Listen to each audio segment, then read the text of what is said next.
আমার স্বামী একজন ডাক্তার, আর সে আমাকে রোজ রাতে একটি করে ইঞ্জেকশন দেয়, যার ফলে আমার সারা দিনের ক্লান্তি দূর হয়ে যায় এবং রাতে আমি একটু আরাম করে ঘুমাতে পারি। একদিন আমি ঘর পরিষ্কার করতে গিয়ে সেই ইঞ্জেকশনটা আমার হাত থেকে পড়ে ভেঙে যায়। এতে স্বামী রাগ করবে বলে আমি সেই ইঞ্জেকশনে জল ভরে রেখে দিই। রাতে আমাকে ও সেই ইঞ্জেকশনটাই দেয়। তারপর আমার বর ঘর থেকে বেরিয়ে যায়। সেটা দেখে আমিও তাকে খুঁজতে বাইরে বেরিয়ে যাই এবং এরপর বাইরে গিয়ে আমি যা দেখলাম সেটা দেখে আমার বুক রীতিমতো কেঁপে উঠল।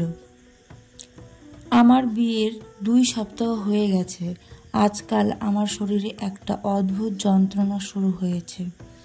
এই ব্যথাটা আমার রাতের বেলা উদয় হয় এবং সকাল হতেই উধাও হয়ে যায়। সকালে আমার শরীরে কোনো ব্যথা থাকে না, আর আমি ভাবতে থাকি যে এটা কী রকম ব্যথা যেটা শুধুই রাতে হয়। প্রথম আমি এই ব্যথাটা চুপচাপ সহ্য করে নিচ্ছিলাম, কিন্তু দিন দিন এই ব্যথাটা একটু একটু করে বাড়তেই থাকে। আমার নাম রেশমি। আমার স্বামী পেশায় একজন ডাক্তার।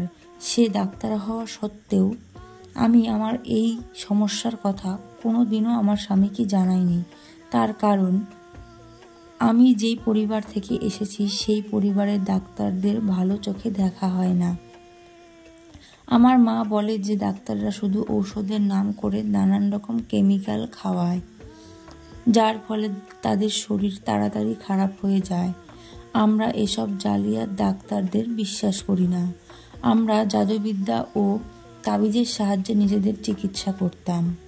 আর তাই আমি আমার অবস্থার কথা কোনোদিনও আমার স্বামীকে জানাইনি। আমার মা তো কোনো ডাক্তারের সাথে বিয়ে দিতেই চায়নি। শুধু আমার বর অনেক বড়লোক, তাই বিয়েটা হয়েছে। বিয়ের পর আমাদের সংসার ভালোই চলছিল, কিন্তু হঠাৎ একদিন আমার এই যন্ত্রণা শুরু হয়, আর এটা বাড়তেই থাকে। দিনের বেলা এই ব্যথার চিহ্ন মাত্র থাকে না, আমি একদম সুস্থ থাকি, কিন্তু বিকেল হলে আমার শরীরে এত ব্যথা যে উঠে দাঁড়াতেই কষ্ট হয়। আমার স্বামী একজন ভালো মানুষ ছিল। সে আমার খুব খেয়াল রাখত এবং আড়াল থেকে আমার ওপরে নজর রাখত। মাঝে মাঝে আমি জিজ্ঞাসা করতাম, তুমি লুকিয়ে লুকিয়ে আমার ওপরে নজর রাখো কেন? ও বলতো, আমি তোমাকে ভালোবাসি, আর আমার ভালোবাসা আমাকে কখনো তোমার ওপর থেকে নজর সরাতে দেয় না। আমি যখন তোমার সাথে থাকি না, তখনও আমার নজর তোমার ওপরেই থাকে। এমন একটা স্বামী পেয়ে আমি নিজেকে ভাগ্যবতী মনে করতাম। একদিন আমার স্বামী আমার কাছে এসে আমাকে এমন একটা কথা বলে যেটা শুনে আমার পায়ের তলা থেকে মাটি সরে যায়। সে আমাকে বলে, আমি জানি তোমার সারা শরীর রাতে ব্যথা করে, তুমি চিন্তা করো না, সব ঠিক হয়ে যাবে। তার এই কথা শুনে আমি রীতিমতো চমকে উঠলাম, কারণ আমি আমার এই শরীরের ব্যথার কথা শুধুমাত্র আমার মাকে জানিয়েছিলাম, আর কাউকে জানাইনি। তারপরেও ও আমাকে বলে যে তুমি ভয় পেও না, আমি তোমার চিকিৎসা করব। আমি একজন ডক্টর, তারপর তুমি আগের মতো আবার সুস্থ হয়ে যাবে। আমি তো ঘাবড়ে গিয়েছিলাম, কারণ আমার তো ডাক্তারদের ওপর বিশ্বাস ছিল না। এই কথা বলে আমার স্বামী চলে যায়, আর আমি সারা দিন ভাবতে থাকি যে সে আমাকে কি ঔষধ দেবে। সন্ধেবেলায় সে আমার কাছে এসে বলে, আমি তোমার জন্য একটা ইঞ্জেকশন এনেছি, এটা নিলে তুমি একদম ঠিক হয়ে যাবে। প্রথমে তো আমি খুব ঘাবড়ে গেছিলাম, কিন্তু আমার স্বামী আমাকে সান্ত্বনা দেয় যে সব ঠিক হয়ে যাবে। আমি আমার স্বামীর কথা মেনে নিলাম আর ইঞ্জেকশনটা নেওয়ার জন্য রাজি হয়ে গেলাম। তারপর সে আমাকে শুতে বলে আর ইঞ্জেকশনটা আমাকে দিয়ে দেয়। ইঞ্জেকশনটা নেওয়ার পর আমার সারা শরীর কেমন অস্থির হয়ে ওঠে, কিন্তু কিছুক্ষণ পর আমি খুব আরাম বোধ করি। শরীরের ব্যথাটাও হঠাৎ উধাও হয়ে যায়, আর এই আরামে আমার ঘুম চলে এলো। আমি জানি না এরপর কি হলো, কারণ আমি ঘুমিয়ে পড়েছিলাম। এর পরের দিন সকালে আমার ঘুম ভাঙলো। অনেক দিন পর আমি এত আরাম করে ঘুমোলাম। এই যন্ত্রণাটার জন্য আমি অনেক দিন আরাম করে ঘুমোতে পারিনি। আমি উঠে ঠাকুর ঘরে গেলাম এবং ভগবানকে ধন্যবাদ দিলাম যে ইঞ্জেকশনটা নিয়ে আমার খারাপ কিছু হয়নি, বরং আমি সুস্থ হয়ে গেছি। সকালে আমার স্বামী আমাকে জিজ্ঞাসা করে যে আমি এখন কেমন আছি। আমি বলি যে আগের থেকে এখন অনেক ভালো আছি। সে বলে প্রত্যেক রাতে সে আমাকে একটা করে ইঞ্জেকশন দেবে। আমাকে সে বলে যে ইঞ্জেকশন নেওয়ার আগে রাতে আমি যেন একদম না ঘুমাই। আমিও ঠিক আছে বললাম। এরপর থেকে প্রতি রাতে ও আমাকে একটা করে ইঞ্জেকশন দিত, যার ফলে আমার শরীরের ব্যথাটা একদম চলে যেত আর আমি আরাম পেতাম। তারপর আমার এত ঘুম আসতো যে আমি সারা রাতে একটু চোখ খুলতে পারতাম না। ভোরের দিকে আমার ঘুম ভাঙতো আর আমি তখন খুব সুস্থ বোধ করতাম। এইভাবে 1 বছর ধরে আমি ইঞ্জেকশনটা নিতে থাকি। আমি আমার মাকেও বলিনি যে আমি ইঞ্জেকশনটা নিচ্ছি। একদিন আমার মা আমার সাথে দেখা করতে আমার বাড়িতে আসে আর আমার ভয় হয় যে মা যেন ওই ইঞ্জেকশনটা দেখে না ফেলে। এটা দেখলে আমার মা খুব রেগে যাবে আর আমার স্বামীকে জিজ্ঞাসা বসবে যে সে আমাকে এই বিষাক্ত ঔষধ কেন দিচ্ছে। আমি ভাবতে লাগলাম কি করা যায়। মা যেই ঘরটাতে বসেছিল ইঞ্জেকশনটা তো ওই ঘরেই ছিল। তারপর আমার মাথায় একটা বুদ্ধি আসে। আমি কিছু কাজের জন্য মাকে ওই ঘর থেকে বের করে আনলাম। তারপর আমি নিজে ওই ঘরে গিয়ে ওই ইঞ্জেকশনটা অন্য এক জায়গায় লুকিয়ে ফেললাম। আমি শান্তি পেলাম এই ভেবে যে মা আর কিছু দেখতে পারবে না, জানতেও পারবে না। এইভাবেই চলতে থাকে। যখনই আমার মা বাবা আমাদের বাড়িতে আসতো তখনই আমি ইঞ্জেকশনটা অন্য কোথাও লুকিয়ে ফেলতাম যাতে ওরা দেখতে না পায়। আমার স্বামী ইঞ্জেকশনটার ব্যাপারে খুব সতর্ক থাকতো। কোনোদিন যদি আমি ওর বাড়িতে ফেরার আগে ঘুমিয়ে পড়তাম তাহলে ও আমার ওপরে খুব রেগে যেত। এমনিতে ও আমাকে খুব ভালোবাসতো, সে আমাকে কখনো রাগ দেখাতো না, কিন্তু এই ইঞ্জেকশনটা নেওয়ার ব্যাপারে কোনো ভুল হলে সে খুব রেগে যেত। আমি ভাবতাম যে ও এমনটা কেন করে। একদিন ও আমাকে এর কারণটা খুলে বলে। শুনে আমি খুব অবাক হলাম যে কেউ কি কাউকে এতটা ভালোবাসতে পারে। সে বলে সে নাকি আমাকে খুব ভালোবাসে, তাই আমার শরীরের জন্য রোজ এই ইঞ্জেকশনটা দেয়। তাই সে এই কাজে কোনো ত্রুটি রাখতে চায় না। এটা শুনে আমার স্বামীর প্রতি আমার ভালোবাসা দ্বিগুণ বেড়ে গেল। একদিন আমার মেসো আমার সাথে দেখা করতে আসে আমার বাড়িতে, আর আমি ওই ইঞ্জেকশনটা ফ্রিজে লুকিয়ে ফেলি যাতে ওনার চোখ না পড়ে। সারাদিন আমার সাথে গল্পগুজব করে বিকেলবেলা উনি চলে যান। যেই উনি চলে গেলেন আমি ইঞ্জেকশনটা বের করে যথাস্থানে রাখতে গেলাম। ইঞ্জেকশনটা আমার হাত পিছলে মাটিতে পড়ে কিছুটা ঔষধ নষ্ট হয়ে গেল, কিন্তু আমি পুরোটা নষ্ট হতে দিইনি। আমি ভয়ে ভয়ে ওটাকে ঠিক জায়গায় রেখে দিলাম আর আমার স্বামীর ফেরার অপেক্ষায় বসে রইলাম। যখন ও বাড়িতে ফিরে এসে দেখলো ঔষধ ইঞ্জেকশনের ভেতরে কম আছে তখন ও খুব রেগে গেল। ও রেগে গিয়ে বলল, এটা কি করেছো তুমি? বাকি ঔষধটা কোথায়? আমি ভয়ে ভয়ে তাকে সব কথা খুলে বললাম আর ও এটা শুনে খুব চিৎকার করতে লাগলো। সে বলতে লাগলো, তুমি জানো এক একটা ইঞ্জেকশন কত দামি? শুধুমাত্র তোমাকে ভালোবাসি বলে আমি রোজ একটা করে ইঞ্জেকশন কিনে আনি। আমাকে খুব বকাবকি করার পর আমাকে সেই ইঞ্জেকশনটা দেয় আর আমি ঘুমিয়ে পড়ি। পরের দিন সকালে উঠে আমি নিজেকে শরীর খুব ভালো বোধ করি। সারাদিন আমি ভাবতে থাকি যে একটা ইঞ্জেকশনের জন্য আমার স্বামী আমাকে এতটা কেন বকাবকি করলো। কিন্তু তারপর আমি ভাবলাম যে সে আমাকে সত্যি খুব ভালোবাসে, তাই এতটা বকাবকি করেছে। একদিন আমি ঠিক করলাম যে গোটা বাড়িটা অপরিষ্কার হয়ে আছে, তাই বাড়িটা পরিষ্কার করব। এই ভাবনা সেই কাজ। আমার স্বামী বাড়ি থেকে বেরোনোর পর আমি বাড়িঘর পরিষ্কার করা শুরু করলাম।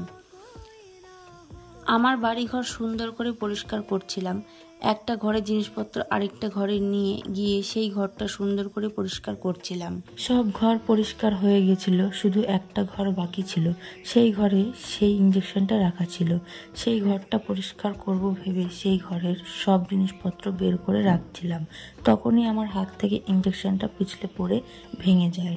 আমি খুব ভয় পেয়ে গেলাম আর বসে বসে ভাবলাম যে আগের বার আমার স্বামী একটুখানি ওষুধ পড়ে গেছিল বলে খুব বকাবকি করেছিল, আর এইবার তো বোতলের সব ওষুধ পড়ে গেছিল, শুধু এক কোণে একটু বাকি ছিল। ভাবতে লাগলাম আমার স্বামী বাড়িতে এসে তো খুব রাগারাগি করবে, তাই আমি মাথা খাটিয়ে একটা উপায় বের করলাম। আমি সেই ইঞ্জেকশনের বোতলে জল ঢেলে দিলাম আর ওটাকে সেই আগের মতো ভর্তি করে রাখলাম। এবার আমি নিশ্চিত হলাম আর মনে মনে ভাবলাম যে এইবার আর আমার স্বামী বুঝতে পারবে না অনেকটা ওষুধ পড়ে নষ্ট হয়ে গেছে। এরপর আমার স্বামী যখন ফিরে আসলো আমি একটু ভয়ে ভয়ে ছিলাম, এটা ভেবে যে ও বুঝতে না পেরে যায় যে ওই ইঞ্জেকশনের ওষুধের ভেতরে ওষুধ নেই, জল ভরা আছে। এরপর আমার স্বামী ইঞ্জেকশনের বোতলটা হাতে নিয়ে দেখলো, এরপর আমাকে দিয়ে দিল। আমি নিশ্চিত হলাম এটা ভেবে যে সে কিছু বুঝতে পারেনি। এরপর আমি ঘুম আসার জন্য অপেক্ষা করছিলাম, কিন্তু আমার ঘুম আসছে না। আমি এটা ভেবে চিন্তিত হলাম যে কেন আমার ঘুম আসছে না। আমার শরীরে এখন কোনো ব্যথা ছিল না, কিন্তু আমার ঘুম আসছিল না। আমি শুয়ে চোখ বন্ধ করছিলাম, হয়তো খুব তাড়াতাড়ি ঘুম আসবে বলে। কিন্তু মাঝরাতে হঠাৎ দেখলাম আমার স্বামী বিছানা ছেড়ে ঘরের বাইরে চলে গেল। আমি ভাবতে লাগলাম যে সে কোথায় গেল। ভাবলাম হয়তো বাথরুমে গেছে। তার ফিরে আসার অপেক্ষা করছিলাম, কিন্তু বেশ কিছুক্ষণ কেটে যাওয়ার পরেও যখন দেখলাম সে ফিরে আসলো না, তখন আমি তাকে খুঁজতে বেরোলাম। বাইরে এসে দেখলাম বাড়িতে কেউ নেই। আমি আমার স্বামীর নাম ধরে কিছুক্ষণ ডাকাডাকি করলাম, কিন্তু কোনো সাড়া পেলাম না। আমি খুব মন খারাপ করে ঘরে চলে আসলাম, আর তারপরেও অপেক্ষা করছিলাম আমার স্বামীর জন্য, কিন্তু সে ভোর 5টার সময় ঘরে ফিরে আসে। তারপরেও আমি চোখ বন্ধ করে শুয়েছিলাম যাতে ও বুঝতে না পারে আমি জেগে আছি। আর সারা দিন আমি এটা নিয়ে ভাবতে থাকি। আমার শ্বশুর বাড়ির খুব কাছে একটা বান্ধবীর বাড়ি ছিল আমার, তাকে গিয়ে আমি সবটা খুলে বললাম। সব শুনে সে বলল, এই ব্যাপারে কোনো সন্দেহ নেই যে তোর রাতের ঘুমটা ওই ইঞ্জেকশনের জন্যই আসে। তোর শরীরের ব্যথাটা এখন চলে গেছে ঠিকই, কিন্তু তোর স্বামী রাতে তোকে ঘুম পাড়িয়ে কোথাও একটা যায়। এমনটা নয় তো যে তোর স্বামী তোর সাথে এটা ইচ্ছে করে করছে? আমি এটা মানতে অস্বীকার করলাম। এরপর আমি বাড়িতে চলে আসলাম আর সেই ওষুধ ফেলে জল ভরে রাখলাম। পরের দিন রাতেও আমি ঘুমালাম না। রাতের বেলা আমি লক্ষ্য করলাম যে সে আবার মাঝরাতে বিছানা ছেড়ে বাইরে বেরিয়ে যায়। আজ আমি ওর পিছু নিলাম যাতে করে আমি জানতে পারি যে ও রোজ রাতে কোথায় যায়। আমার স্বামী আমার ঘর থেকে বেরিয়ে বাড়ির পেছনের দরজা দিয়ে স্টোর রুমে চলে যায়। আমি ওর পেছনে পেছনে যাচ্ছিলাম, খুব আস্তে আস্তে পা ফেলছিলাম যাতে ও বুঝতে না পারে আমি ওর পিছু নিচ্ছি। আর আমি ভাবছিলাম যে আমার স্বামীর এত রাতে স্টোর রুমে কী দরকার। সে ওই রুমে ঢুকে আর আমি বাইরে দাঁড়িয়ে ওর বেরোনোর অপেক্ষা করছিলাম, কিন্তু অনেকক্ষণ হয়ে গেল ও বেরোলো না। আমি ধৈর্য হারিয়ে স্টোর রুমের দরজা খুলে ভেতরে উঁকি মারলাম।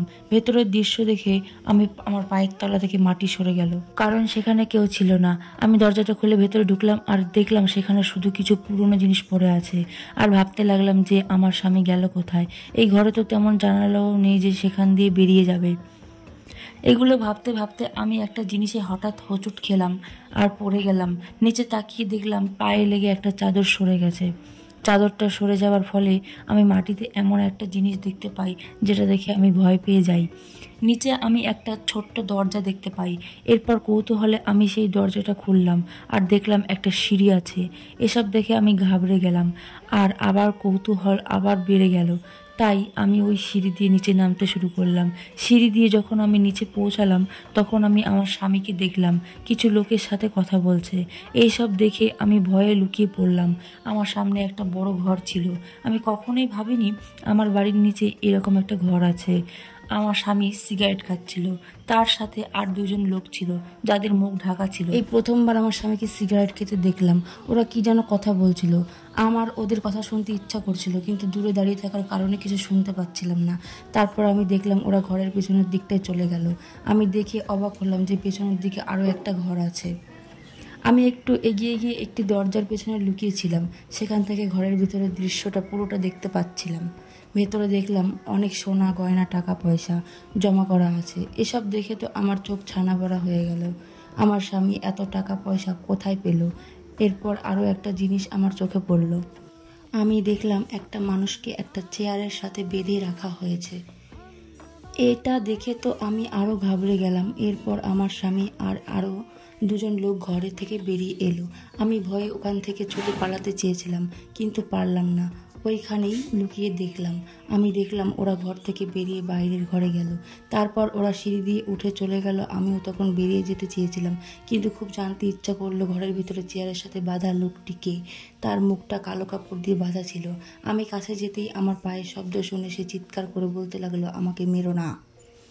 আমাকে ছেড়ে দাও, গলার আওয়াজটা ছিল একজন মহিলার। আমি তাড়াতাড়ি তার মুখ থেকে কালো কাপড়টা সরিয়ে দিলাম। সে ছিল একজন মহিলা। ওকে দেখে আমি ভয় পেয়ে পালিয়ে যাব ভাবলাম, কিন্তু সে আমাকে আটকে দিল আর বলল, আমাকে বাঁচাও। আমি তার বাঁধন খুলে দিলাম আর সে মুক্ত হয়ে আমাকে ধন্যবাদ দিল। আমি তাকে জিজ্ঞাসা করলাম, তুমি কে আর এখানে কি করছো? সে বলল, আমি মীরা। কিন্তু তুমি কে? আমি বললাম, আমি ডাক্তারবাবুর স্ত্রী। আমি আমার স্বামীর পিছু নিয়ে এখানে এসেছি। সে আমাকে এরপর একটা ভয়ঙ্কর কথা বলে। সে আমাকে বলে যে আমার স্বামী নাকি ডাক্তার নয়। আমি এটা শুনে চমকে গেলাম আর তাকে বললাম, তুমি এটা কি বলছো? তারপর সে আমাকে এমন একটা কথা বলল যেটা শুনে আমি ঝটকা খেয়ে গেলাম। সে বলল, আমার স্বামী নাকি একটি ডাকাত দলের সর্দার। ওদের 5 জনের একটা গ্রুপ আছে যারা ডাকাতি করে আর সব জিনিসপত্র এখানে এনে জমা করে। ওরা এই জিনিসপত্র অন্য শহরে পাচার করে। আমার এসব শুনে কিছুই বিশ্বাস হয় না।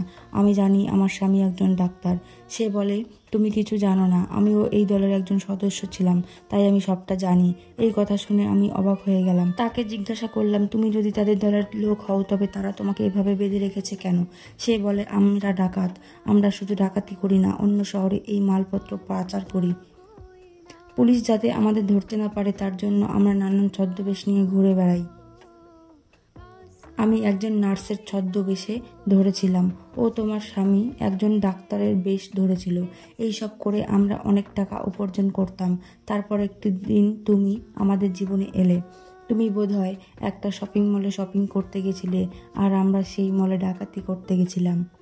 তখনই তপন মানে তোমার স্বামীর নজর তোমার উপরে পড়ে। সে প্রথম দেখায় তোমাকে ভালোবেসে ফেলে। ও সেই দিনই ঠিক করে নিয়েছিল তোমাকে বিয়ে করবে, তাই একজনকে দিয়ে তোমাদের বাড়িতে বিয়ের প্রস্তাব পাঠায়। কিন্তু তোমার মা বাবা তপনের মা বাবার কাছে দেখা করতে চাইলো, কিন্তু তপনের তো মা বাবা নেই। তাই আমরা সবাই মিলে একটা উপায় বার করি। আমি তপনের বোন সেজে তোমাদের বাড়িতে গেলাম, তোমাদের বিয়েটা পাকা করলাম। এরপর তোমাদের বিয়েটা হয়ে গেল। কিন্তু বিয়ের পর রাতে তপন ডাকাতি করতে বের হচ্ছিল না, যার জন্য আমাদের অনেক ক্ষতি হয়ে যাচ্ছিল। কারণ তপন আমাদের দলের সর্দার। আমরা সবাই অনেক চিন্তিত ছিলাম যে এত লোকসান আমরা কি করে সামলাবো। তারপর আমরা সবাই মিলে একটা উপায় বার করলাম। তপন ডাক্তারের কাছে কথা বলে একটি ওষুধ নিয়ে আসলো, যেটা তোমাকে প্রত্যেক দিন খাবারের সাথে খাওয়াতো, যাতে রাতে তোমার শরীরে খুব যন্ত্রণা হয়। যার চিকিৎসার জন্য তপন তোমাকে প্রত্যেক রাতে একটি করে ইঞ্জেকশন দিত, যার ফলে তুমি ঘুমিয়ে পড়তে আর তপন তখন ডাকাতি করতে বের হতো।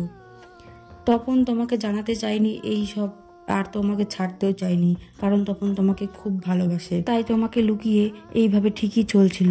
তারপর সে আমাকে জিজ্ঞাসা করে, আমি এখানে কি করে এলাম? আমি বললাম, তোমার এই অবস্থা কি করে হলো? সে বলল, আমি এই ডাকাতের দল ছেড়ে সুন্দর একটি জীবন কাটাতে চেয়েছিলাম, তাই ওরা আমার এই অবস্থা করেছে। আমি একজনকে ভালোবেসে ফেলেছি, তাকে বিয়ে করে বাকি জীবনটা কাটাতে চেয়েছিলাম, কিন্তু ওরা আমাকে এখানে তুলে নিয়ে এসে মারধর করে আর ওদের দলে ফিরে আসতে বলে, কিন্তু আমি রাজি হইনি। বলতে বলতে মেয়েটি কান্না করে ফেলে। আমার এই সব দেখে খুব কষ্ট হয়। আমি আমার স্বামীকে খুব ভালোবাসতাম, কিন্তু আমি অন্যের জীবন নিয়ে খেলা একদম পছন্দ করতাম না। পরের দিন আমি আর মীরা থানায় যাই আর পুলিশকে সবটা বলে দিই। আর ওইদিকে আমার স্বামী মীরাকে সেই ঘরে খুঁজে না পেয়ে ঘাবড়ে যায়।